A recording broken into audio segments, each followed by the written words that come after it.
Hi again guys, and welcome to another circuit tune for Gran Turismo Sport, obviously, and we are still working through the Group 3 race cars that I often get requests for. This one was requested a couple of days ago as well, the Aston Martin Vantage GT3 car. This is one of my favourite Group 3 machines.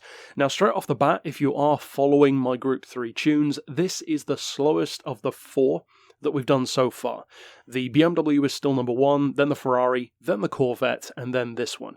They're all very close anyway. This is half a second behind the Corvette, so it's not exactly slow, it's just the slowest of the four. Now, as far as the tuning goes, once again, I've left the power and the weight completely stock, because under circumstances where you cannot adjust those, you still want the car to be good, of course.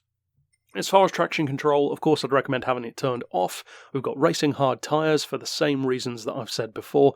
If you build it on those tyres, it will be even better on mediums or softs, whereas if you build a car only for soft tyres and then put hards on it instead, it could turn out to be absolute trash.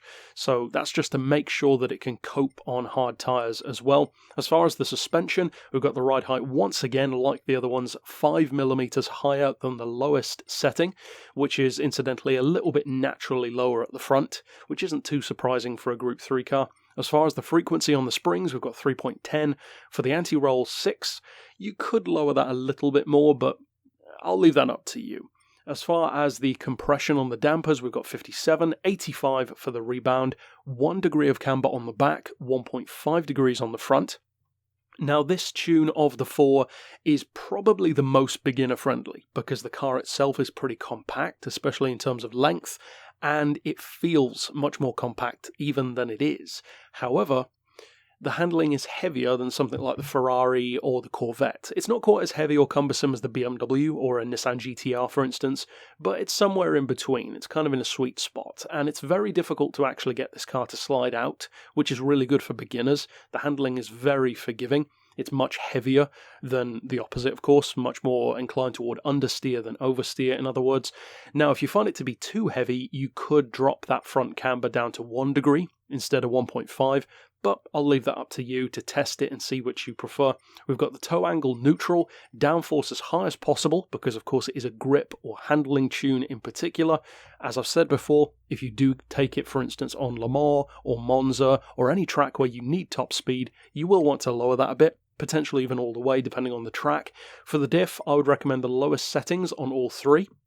Now, once again, like I said with the suspension, this makes it naturally much heavier through corners. It's still quick, but it might be too heavy, for instance, for a more pro-level driver. If you already handle your cars pretty well and have been driving for some time and racing, then chances are you probably don't need my tunes anyway. But if you are newer, then having a car that's heavier is not only more predictable, but it's also more forgiving, because you can plan to drive a heavy handling car much easier than you can with a car that just slides around all the time, because, as I said, it's not as predictable if the car is tail happy. This is certainly not. You know exactly what the car's going to do at all times, and it handles very, very well. I love the handling on this car, actually.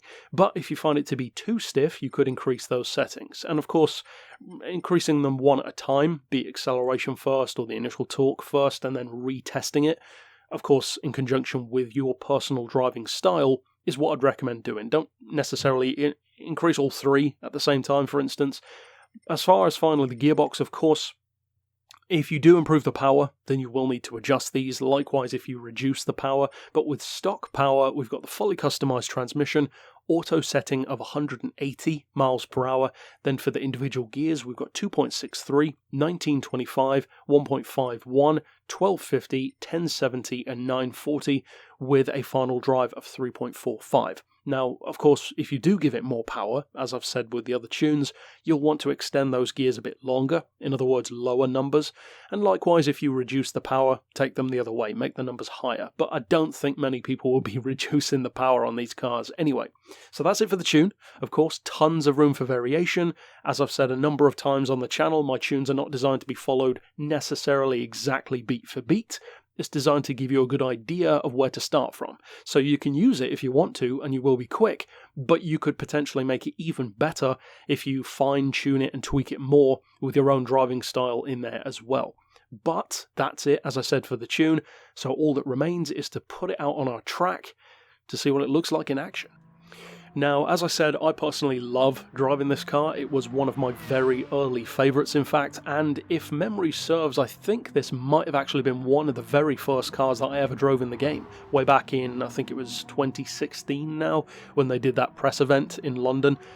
I had to drive it. Of course, it was such a significant new car for Gran Turismo, and it's pretty much stayed that way for me. I've always loved it. It looks great, sounds great. The handling is very much to my kind of style of liking heavier handling vehicles, but it's also, as I said, much more compact in the way it feels than something big like a Beamer or a GTR or a couple of the others too. So if you are less experienced and pick up one of these either by buying it or by winning it, I would recommend trying out this tune. But as I said, don't be afraid to swap things around. Test things, maybe combine it with your own preferences and make kind of a Frankenstein tune. By all means, you can definitely make my tunes even quicker, especially from person to person, because different drivers are so different to each other. So overall, if you do use it, you're running around a 140 lap, or at least I was. So as I said, about half a second off the pace of the Corvette. And the Corvette isn't exactly slow, so being half a second off that pace is not bad. The Corvette and this one happen to both be my favourites so far, and they're both the slowest, which is kind of ironic, but there you go. But overall, that's it for this tune. Of course, slap here on screen onto the playlist to see all of my other tunes, including my other Group 3 cars. And for now, as always, thanks for watching.